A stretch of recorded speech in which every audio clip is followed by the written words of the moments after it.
Posters headgear வழங்கும் தமிழ்நாடு 360க்கு உங்களை வரவேற்பது நான் ராம்குமார். தமிழகத்தில் உள்ள அனைத்து மாவட்ட நிகழ்வுகளையும் விரிவாக பார்ப்பதற்கு முன் தலைப்புச் செய்திகளை பார்க்கலாம். வெள்ளத்தில் சேதமடைந்த வண்டலூர் வாலாஜாபாத் மாநில நெடுஞ்சாலை சாலையில் தூசி மற்றும் துகள்கள் பறப்பதால் வாகன ஓட்டிகள் அவதி.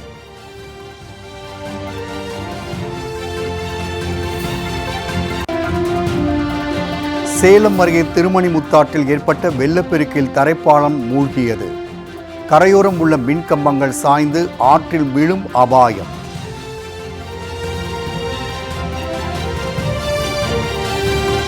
கனமழையால் குன்னூர் மலைப்பாதையில் புதிதாக உருவான அருவிகள். மலைப்பாதையில் பெருக்கெடுத்து ஓடும் வெள்ள நீர்.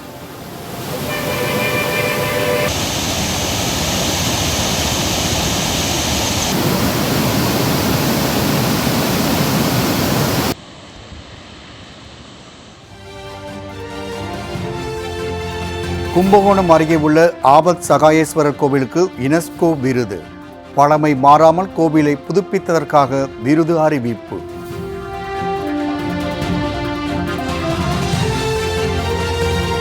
தூத்துக்குடியில் 18 வருடங்களாக செயல்பட்டு வந்த டாஸ்மாக் கடை இடமாற்றம். பட்டாசு வெடித்தும் இனிப்பு வழங்கியும் பொதுமக்கள் கொண்டாட்டம்.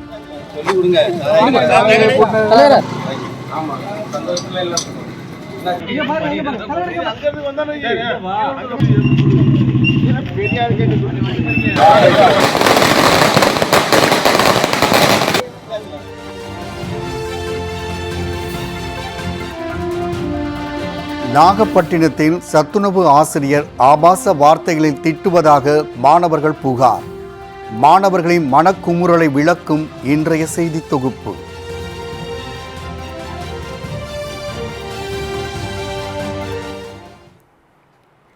வண்டலூர் வாலாஜாபாத் நெடுஞ்சாலையின் இரு மார்க்கமும் வெள்ளத்தில் சேதமடைந்துள்ளதால் வாகன ஓட்டிகள் கவும் அடைந்து வருகின்றனர். சென்னை அடுத்த வண்டலூரில் இருந்து வாலாஜாபாத் செல்வதற்கு தனி மாநில நெடுஞ்சாலை உள்ளது. படப்பை, ஸ்ரீபெரும்புதூர், ஒரகடம், வல்லம், சிப்காட் போன்ற இடங்களுக்கு செல்லும் பொதுமக்கள் இந்த நெடுஞ்சாலையை பயன்படுத்தி வருகின்றனர்.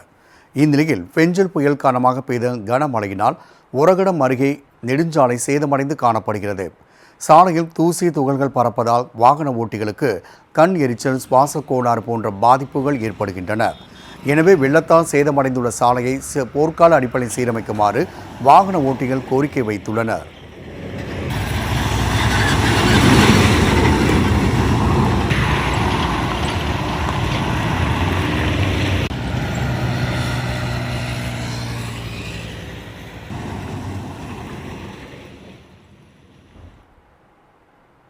திருமணிமுத்தாற்றில் ஏற்பட்டுள்ள வெள்ளப்பெருக்கில் கரையோரம் உள்ள மின்கம்பங்கள் சாய்ந்து ஆற்றில் விழும் அபாயம் உருவாகியுள்ளது.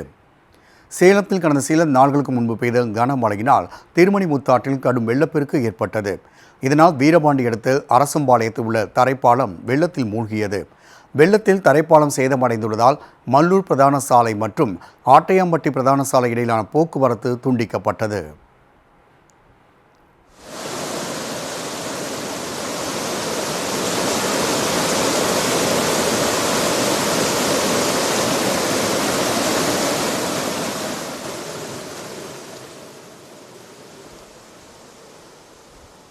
வெள்ளப்பெருக்கு காரணமாக மண் அரிப்பு ஏற்பட்டு திருமணிமுத்தாற்றின் கரையோரம் உள்ள மின்கம்பங்கள் சாய்ந்து விழும் நிலையில் காணப்படுகின்றன. வெள்ளம் வடிந்த பிறகு தரைப்பாலத்தை தரம் உயர்த்தி மின்கம்பங்களை சீரமைக்குமாறு மாவட்ட நிர்வாகத்திற்கு அப்பகுதி மக்கள் கோரிக்கை வைத்துள்ளனர்.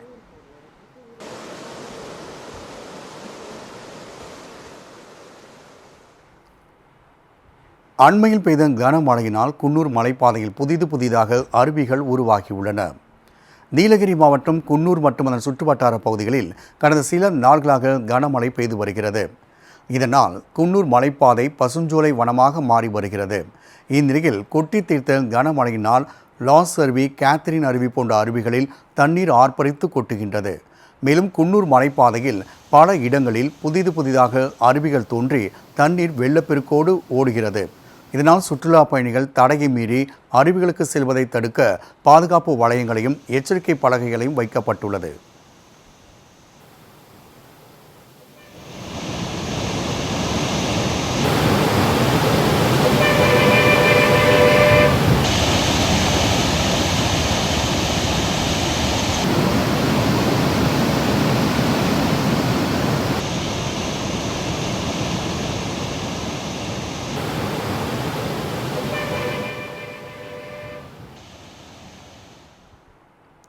கும்பகோணம் அருகே உள்ள ஆபத் சகாயேஸ்வரர் கோவிலை பழமை மாறாமல் புதுப்பித்ததற்காக யுனெஸ்கோ விருது அறிவிக்கப்பட்டுள்ளது.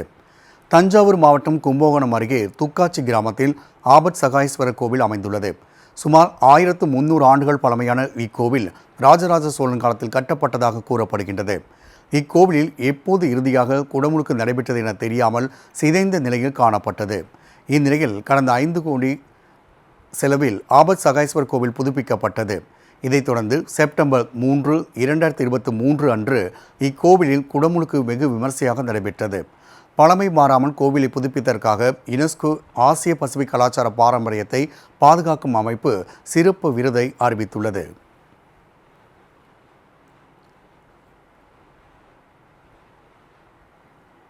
தூத்துக்குடியில் 18 வருடங்களாக செயல்பட்டு வந்த டாஸ்மாக் கடை இடமாற்றம் செய்யப்பட்டதை பொதுமக்கள் பட்டாசு வெடித்து கொண்டாடினர்.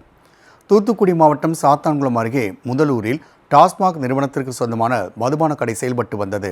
மது பிரியர்களின் நடமாட்டத்தால் டாஸ்மாக் கடை அமைந்துள்ள சாலையை பெண்களும் குழந்தைகளும் பெரும் அச்சத்துடன் கடந்து சென்றனர். டாஸ்மாக் கடையை அகற்றக்கோரி பல்வேறு கட்ட போராட்டம் நடத்தியும் பலன் அளிக்காததால் அப்பகுதி மக்கள் நீதிமன்றத்தின் வழக்கு தொடர்ந்தனர். இவ்வழக்கை விசாரித்த நீதிபதிகள் 3 மாதங்களுக்குள்ளாக டாஸ்மாக் கடை அகற்ற உத்தரவிட்டனர். இதைத் தொடர்ந்து முதலூரில் இருந்த டாஸ்மாக் கடை இடமாற்றம் செய்யப்பட்ட நிலையில் பொதுமக்கள் பட்டாசு வெடித்தும் இனிப்புகள் வழங்கியும் கொண்டாட்டத்தில் ஈடுபட்டனர்.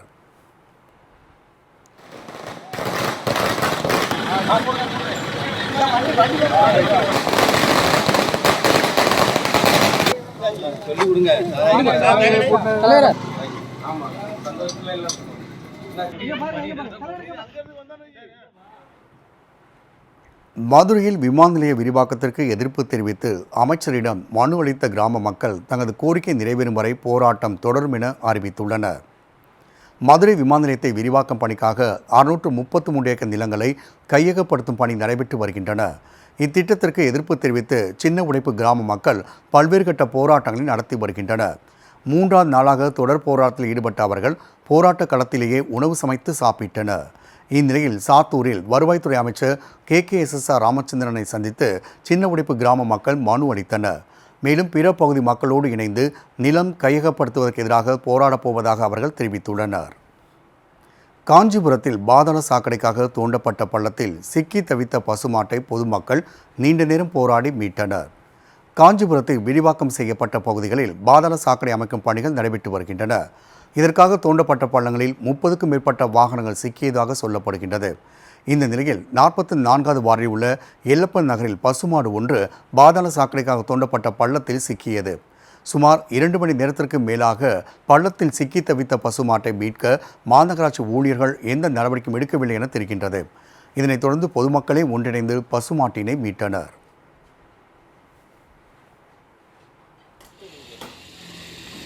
கொஞ்சம் தொலை வச்சு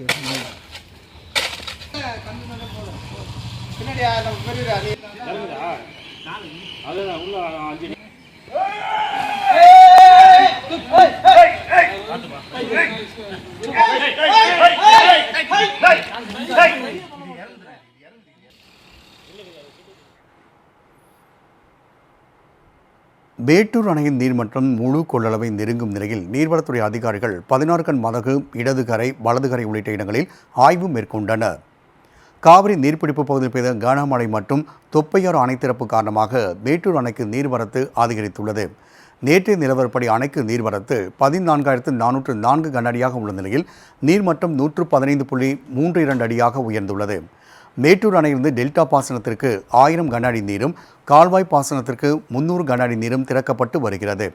அணையின் நீர்மட்டம் விரைவில் முழு கொள்ளளவை எட்டும் என எதிர்பார்க்கப்படும் நிலையில் திருச்சி மண்டல நீர்வளத்துறை தலைமை பொறியாளர் தயாளகுமார் மேட்டூர் அணையில் ஆய்வு மேற்கொண்டார். நீரை வெளியேற்றுவது மற்றும் முன்னெச்சரிக்கை நடவடிக்கைகள் குறித்து அவர் அதிகாரிகளிடம் கேட்டறிந்தார்.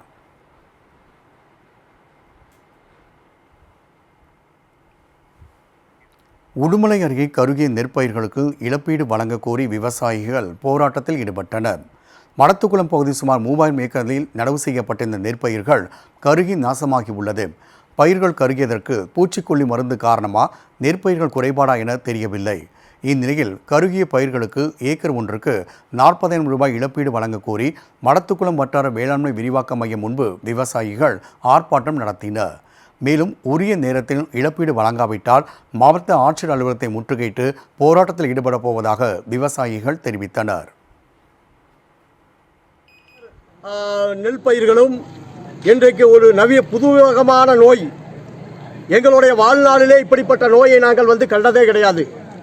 அவ்வளவு மோசமான நோய் இப்பொழுது வயலை தாக்கி இருக்கிறது. முற்றிலும் அழிந்துவிட்டது. 90% அழிந்திருக்கிறது, 40% அழிந்திருக்கிறது. அப்போ இப்படிப்பட்ட ஒரு நோய் தாக்குதல் வந்திருக்கிறது. நம்மளுடைய மணத்துக்குளம் தாலுக்காவுடைய வேளாண்மை துறை முன்கூட்டியே அதை ஆய்வு செய்து வராமல் தடுத்திருக்க வேண்டும். விருதுநகர் அருகே உள்ள வாழைமர பாலசுப்பிரமணிய சுவாமி கோவிலில் சிறப்பு சூரசம்ஹாரம் மற்றும் திருக்கல்யாண வைபவம் நடைபெற்றது. விருதுநகர் மாவட்டம் வெம்பக்கோட்டை அருகே உள்ள துலுக்கன்குறிச்சியில் பிரசித்தி பெற்ற வாழைமர பாலசுப்பிரமணிய சுவாமி கோவில் அமைந்துள்ளது. இக்கோவிலில் கார்த்திகை மாதம் சிறப்பு நிகழ்ச்சியாக சூரசம்ஹாரம் நடைபெற்றது. கோவில் வளாகத்தில் எழுந்தருளிய பாலசுப்பிரமணிய சுவாமி தனது வேலாயுதத்தால் பல்வேறு முகங்களோடு தோன்றிய சூரபத்மனை வதம் செய்தார். சூரசம்ஹாரத்திற்கு பிறகு சுவாமிக்கு பாலாபிஷேகம் செய்யப்பட்டது. இதையடுத்து பாலசுப்பிரமணிய சுவாமி மற்றும் வள்ளி தெய்வானை திருக்கல்யாணம் நடந்தது. விழாவினில் திரளான பக்தர்கள் கலந்து கொண்டு பக்தி பரவசத்துடன் வழிபட்டனர்.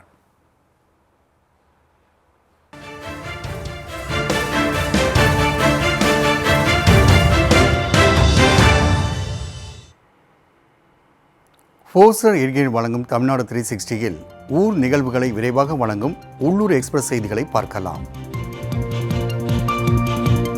ராணிப்பேட்டை மாவட்டம் சோளிங்கர் அருகே சிதிலமடைந்து இடிந்து விழும் நிலையில் உள்ளதால் மாணவர்கள் பெரும் அச்சத்துடன் கல்வி கற்கும் அவலம் ஏற்பட்டுள்ளது. வாங்கூர் பஞ்சாயத்துக்கு உட்பட்ட வரதராஜபுரத்தில் அரசு ஆரம்ப பள்ளி உள்ளது. 1997ஆம் ஆண்டு கட்டப்பட்ட இப்பள்ளியின் மேற்கூரை, சுவர்கள் மற்றும் தூண்கள் விரிசலடைந்து காணப்படுகின்றன. பள்ளியின் பழைய கட்டடத்தை இடித்து புதிய கட்டடம் அமைத்து தருமாறு பலமுறை மனு அளித்தும் அதிகாரிகள் நடவடிக்கை எடுக்கவில்லை என்று அப்பகுதி மக்கள் குற்றம் சாட்டுகின்றனர்.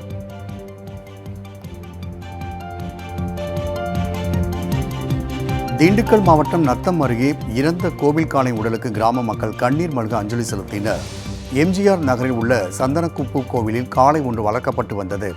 அலங்காநல்லூர், பாலமேடு, அவனியாபுரம் போன்ற இடங்களில் நடைபெற்ற ஜல்லிக்கட்டு போட்டிகளில் வெற்றி பெற்ற இந்த காளை உடல்நலக்குறைவால் உயிரிழந்தது. இதைத் தொடர்ந்து காளையின் உடல் ஊர்வலமாக கொண்டு செல்லப்பட்டு கோவில் அருகே அடக்கம் செய்யப்பட்டது.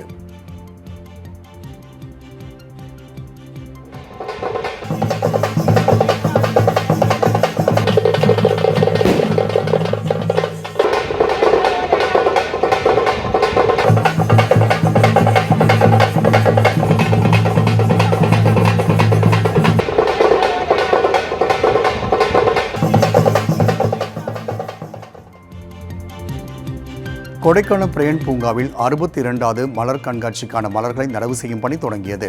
கொடைக்கானலின் முக்கிய சுற்றுலா தலங்கள் ஒன்றான இந்த பூங்காவில் கோடை காலத்தில் மலர் கண்காட்சி நடைபெறுவது வழக்கம். இதையொட்டி சால்வியா, லில்லியம், அனியா போன்ற பல்வேறு மலர்ச்செடிகள் நடவு செய்யப்படுகின்றன. இந்த வருட மலர் கண்காட்சியில் 2.5 லட்சம் மலர்ச்செடிகளை காட்சிப்படுத்த திட்டமிட்டுள்ளதாக தோட்டக்கலைத்துறை அதிகாரிகள் தெரிவித்தனர். இந்த வருடம் தோராயமாக 2லிருந்து 2.5 லட்சம் மலர்ச்செடிகள் நமது பிரேன் பூங்கால் நடவு மேற்கொண்டு பூத்து குலுங்கக்கூடிய சூழல் உண்டாக்கப்படும் என்பதை தெரிவித்துக் கொள்கிறோம்.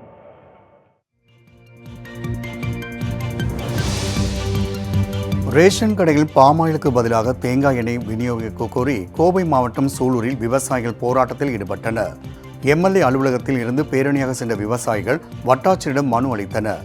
மேலும் சென்னையில் முற்றுகை போராட்டம் நடத்தவும் திட்டமிட்டுள்ளனர். விவசாயிகளின் போராட்டத்தால் சூலூர் எம்எல்ஏ கந்தசாமி கலந்து கொண்டு ஆதரவு தெரிவித்தார்.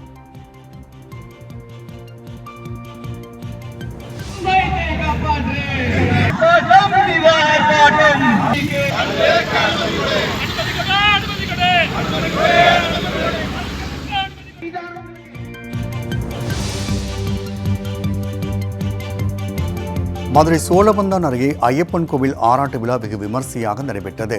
தென்கரை கிராமத்தில் அமைந்துள்ள ஐயப்பன் கோவிலில் வருடந்தோறும் ஆராட்டு விழா நடைபெறுவது வழக்கம். இதையொட்டி கோவிலில் இருந்து மூலவர் ஐயப்பன் வைகை ஆற்றுக்கு அழைத்துச் செல்லப்பட்டார். அங்கு உற்சவருக்கு 21 பொருட்களால் சிறப்பு அபிஷேகம் செய்யப்பட்டது. இதைத் தொடர்ந்து சுவாமி யானை வாகனத்தில் எழுந்தறிய நிலையில் செண்டை மேளங்கள் முழங்க வீதி உலா நடைபெற்றது.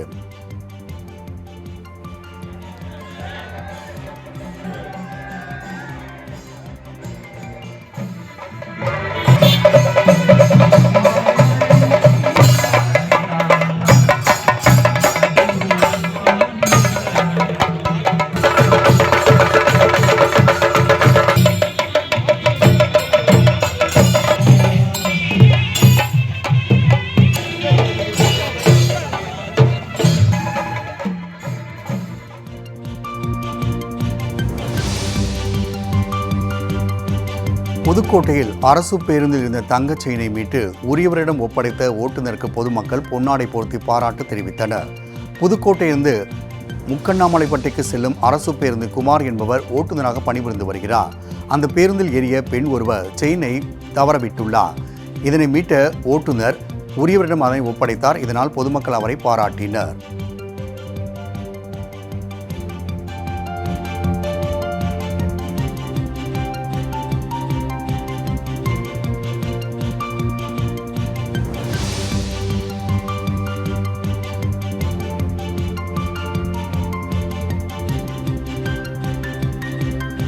கோவை மாவட்டம் காரமடையில் உள்ள அரங்கநாத சுவாமி கோவில் தெப்பக்குளத்தில் மீன்கள் தினந்தோறும் செத்து மிதப்பதாக புகார் எழுந்துள்ளது. கோவில் தெப்பக்குளத்தில் கடந்த 10 நாட்களாக மீன்கள் செத்து மிதப்பதாக கூறப்படுகின்றது. இதனால் துர்நாற்றம் வீசி வருவதால் பக்தர்கள் கடும் அவதியடைந்து வருகின்றனர். எனவே மீன்கள் இறப்பதற்கான காரணத்தை கண்டறிந்து தெப்பக்குளத்தை தூய்மையாக பராமரிக்குமாறு நகராட்சி நிர்வாகத்திற்கு பக்தர்கள் வேண்டுகோள் விடுத்துள்ளனர்.